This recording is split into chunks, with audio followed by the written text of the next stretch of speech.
Halo sahabat wirausaha, kalau mau serius jualan, kita harus suka nih berhitung. Jadi sebelum bahas remarketing, kita ngitung target dulu yuk. Pertama, hitung nih target penghasilan pribadi yang diharapkan dari bisnis kita. Misalnya, Mbak Sari ingin dukung ekonomi keluarganya dengan target penghasilan 2 juta per bulan melalui jualan online sayur organik. Kedua, hitung target profit atau keuntungan bisnis. Jika target penghasilan diambil dari profit usaha, harus ingat bahwa minimal kita sisakan 50% deh untuk diputarkan kembali dan kembangkan bisnis. Jadi, supaya Mbak Sari bisa ambil penghasilan 2 juta per bulan, maka ia perlu pasang target profit sekitar 4 juta nih per bulan. Ketiga, hitung target omsetnya. Nah, untuk ini kamu perlu tahu atau punya perkiraan deh soal margin keuntungan selama ini. Kalau misalnya margin keuntungan sekitar 25%, artinya Mbak Sari perlu cetak omset sekitar 16 juta nih per bulan. Keempat, hitung target penjualan produknya. Nah, di sini bisa mulai kompleks nih. Khususnya kalau produknya banyak dan harga jualnya beda-beda pula. Supaya sederhana, kita pakai harga rata-rata dulu ya. Misalnya nih, Mbak Sari, harga rata-rata per paket sayur yang dia jual adalah 10.000. Maka setiap bulan harus bisa jual 1.600 unit. Artinya, kalau dalam sebulan dia buka toko 20 hari, setiap harinya harus bisa jual 80 unit. Yang kelima, hitung target konsumen. Misalnya Mbak Sari berharap bahwa secara rata-rata per konsumennya itu akan beli sekaligus 5 paket. Maka perlu targetkan konversi 16 orang konsumen nih setiap harinya. Keenam, supaya bisa closing ke 16 orang, kira-kira per hari perlu kirim penawaran promosi ke berapa orang ya? Nah, fenomena corong pemasaran kan pasti terjadi. Jadi kita perlu prediksi nih soal tingkat konversi kita. Biasanya kalau narasi penawaran kita menarik, bisa berhasil konversi 10%. Ini sudah cukup bagus. Jadi untuk closing ke 16 orang setiap hari, Mbak Sari perlu kirim pesan promo ke sekitar 160 orang yang sesuai dengan target segmen konsumennya. Terakhir, jadwalkan kirim pesan broadcast per kategori konsumen. Mengapa? Karena terima pesan promosi terlalu sering itu kan mengganggu ya, kurang etis. Dan nomor bisnis kita bisa diblok konsumen. Jadi Mbak Sari perlu mengatur nih penjadwalan pengiriman pesan promosinya. Agar masing-masing konsumen itu cuma terima 1 pesan deh per 2 minggu. Ini masih oke lah karena produknya sayuran yang masa gunanya harian. Kalau produk yang masa gunanya lebih panjang, sebaiknya jeda broadcastnya juga lebih panjang. Artinya, kalau jualan 20 hari, maka Mbak Sari perlu punya kontak ke sebanyak 1.600 orang. Sahabat semua, sudah punya kontak sebanyak itu kah? Sebenarnya, kalau Mbak Sari bisa merawat konsumennya menjadi pelanggan loyal yang rutin beli sayur setiap 5 hari, maka untuk kejar target omset 16 juta per bulan, Mbak Sari itu cukup punya 80 orang pelanggan rutin aja loh. Jadi punya kontak 1.000 pun ya sudah cukup banyak modal lah. Nah, ilustrasi tadi itu hanya contoh karena setiap bisnis punya kondisi yang berbeda. Misalnya nih, kalau jualnya produk pakaian, jadi lebih aman 1 kali per bulan kan broadcastnya, sehingga memerlukan basis kontak yang lebih banyak. Untuk menaikkan omset melalui strategi remarketing dan repeat order, kamu mesti pahami nih logika ini dan syaratnya data kontak konsumen harus mulai dikelola dengan rapi.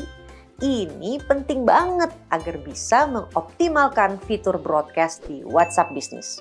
Jadi, yuk kita bahas.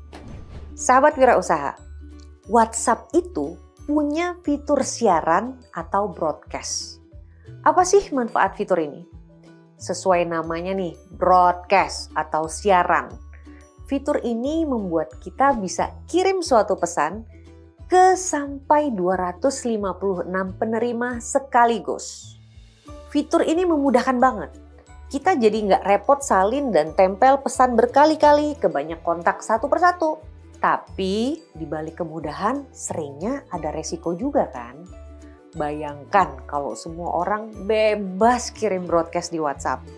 Nanti yang ada WhatsApp kita penuh dengan pesan-pesan yang nggak jelas kebenarannya. Mana yang fakta, mana yang fitnah, mana yang informasi, mana yang hoax. Bisa bahaya kan? Nah, untuk mencegah resiko ini, WhatsApp membuat peraturan sehingga pesan broadcast hanya bisa diterima oleh akun-akun WhatsApp yang juga menyimpan nomor akun pengirim broadcast di kontak si penerima. Misalnya nih, dari sebuah grup WhatsApp yang isinya sekitar 60 orang, Mbak Sari mengumpulkan dan berhasil nyimpan 50 kontak baru. Tapi kalau 50 orang tersebut tidak menyimpan kontak Mbak Sari, gimana? Jawabannya 50 orang tersebut nggak akan bisa terima pesan broadcast dari Mbak Sari. Peraturan ini baik karena membuat pengguna WhatsApp tidak bisa seenaknya menyebarkan pesan. Walaupun berinteraksi di ruang digital seperti WhatsApp, kita tetap perlu nih memiliki etika dan tata krama. Makanya, untuk menjalankan strategi remarketing dengan fitur broadcast secara efektif, kamu perlu tahu tips ini.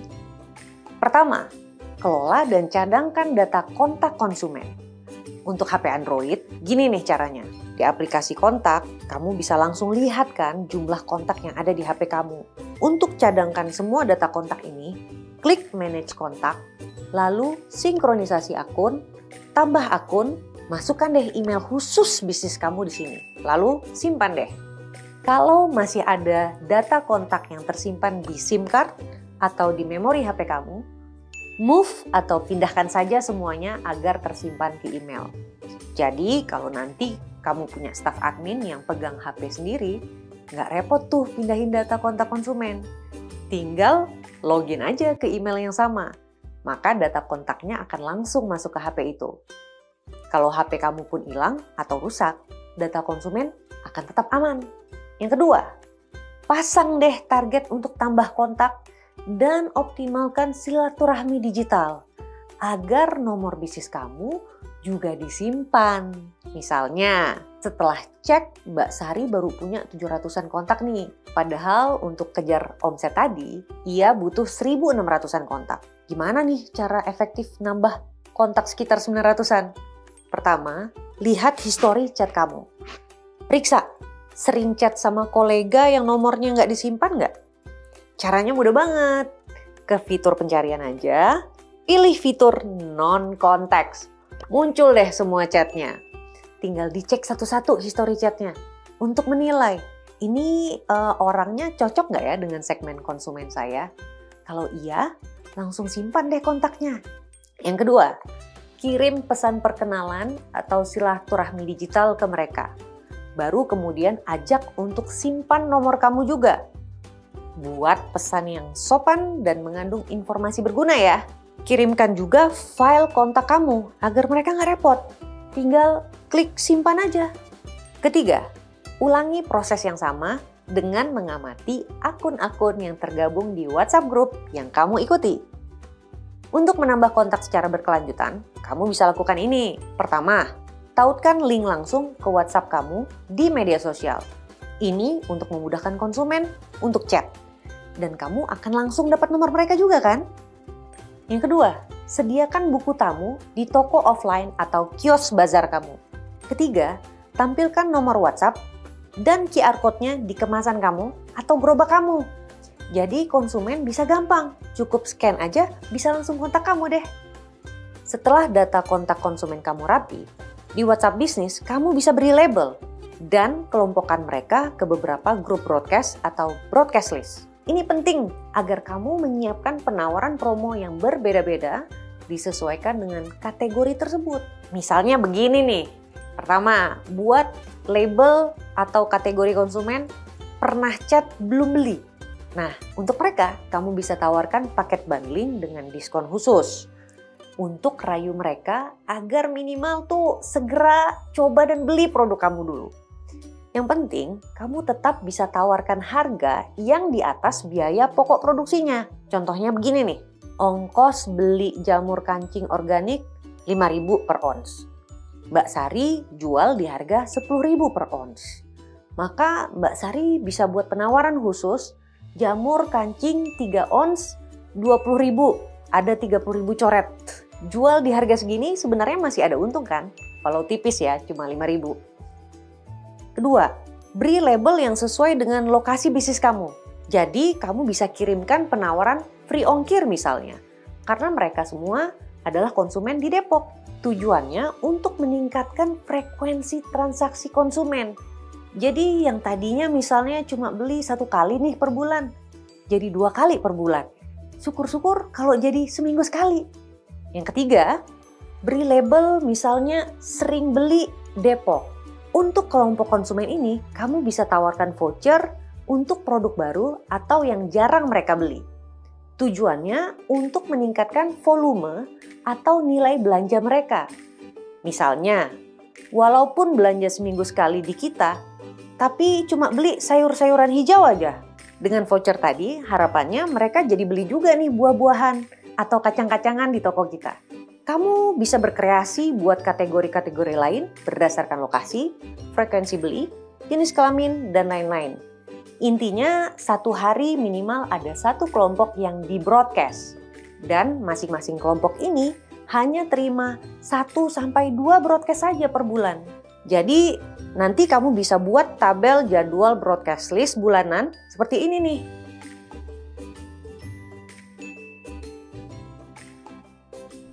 Nah, sahabat wirausaha, mengelola data kontak konsumen dan memasangkan labelnya memang tugas tersendiri dan membutuhkan alokasi waktu.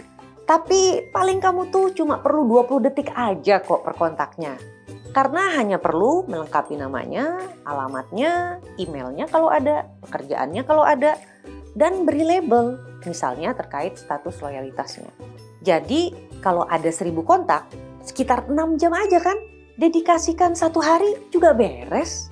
Setelahnya, tinggal masukkan deh aktivitas untuk update dan simpan data kontak baru konsumen sebagai bagian rutinitas harian bisnis kamu.